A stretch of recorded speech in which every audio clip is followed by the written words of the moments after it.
Hey, what's up guys, and welcome to this Man of the Match Taison review. Now, EA released a bunch of Man of the Match cards, as you can see on the screen, so in the comments below, let me know whichever one of these Man of the Match cards you would like to see me review.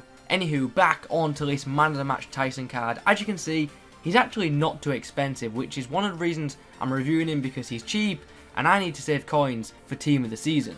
So looking at his card info, as you can see, he bagged 6 goals in 6 games for me, which from Cam is pretty decent to be fair, and in that time, he also got 2 assists. Moving on to his in-game stats now, as you can see, he's a nippy little player who has a few standout stats, and one of them is his 88 dribbling, and another one is his 89 shot power, which were 2 stats in-game that I really liked. One thing to be noted is his 82 short passing and his 80 long passing, which for an 84 rated special cam card actually isn't that great, and I have to say I didn't think his passing was anything special for what is a cam card, a special cam card. He did make 1 or 2 well weighted through balls, but as a whole I found his passing overall to be pretty average. Anyway, we'll talk about that a bit more later. Gameplay time. So, how was he in game? Well, as expected, he's rapid and fun to use when you get the ball at this guy's feet, but one issue I had with him was that he just likes to sit deep, so he's actually not always ready to go forward, which,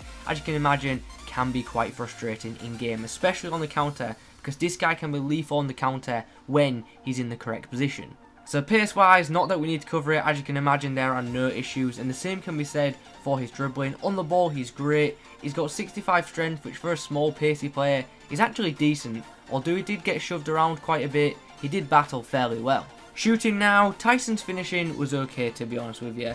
I liked his long shots, they were very good, very powerful, accurate strikes, and despite his Kev stat being a pretty poor 55, when shooting from outside the box using the finesse, his shots actually curled really well and definitely tested some goalkeepers, and also tested the woodwork on some occasions. Overall, for a midfielder, I actually thought his shooting was pretty decent, which is good because in this year's FIFA, cams especially in the like 4-3-1-2 formation and the 4-1-2-1-2 formations normally get a lot of chances to shoot.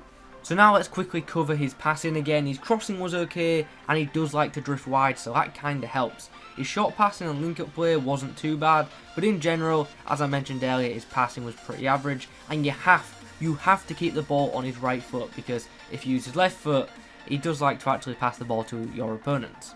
But in summary, I actually think this is a pretty good card. It's a good card, but it's not a great card. But luckily he's quite cheap, so most of you will be able to afford to pick him up and try him out. But I will say, if you don't try him out, I don't think you're missing out too much. There are much better cams in the game for much cheaper, in my opinion. If you are going to pick up this card, I do think you'll have more success with him if you use him in a wide cam role as opposed to a central cam role, which I used him in. Or even centre forward. I think he would make a pretty good centre forward in the false 9 formation, although I'm pretty sure that quite a lot of you are actually going to try him at striker.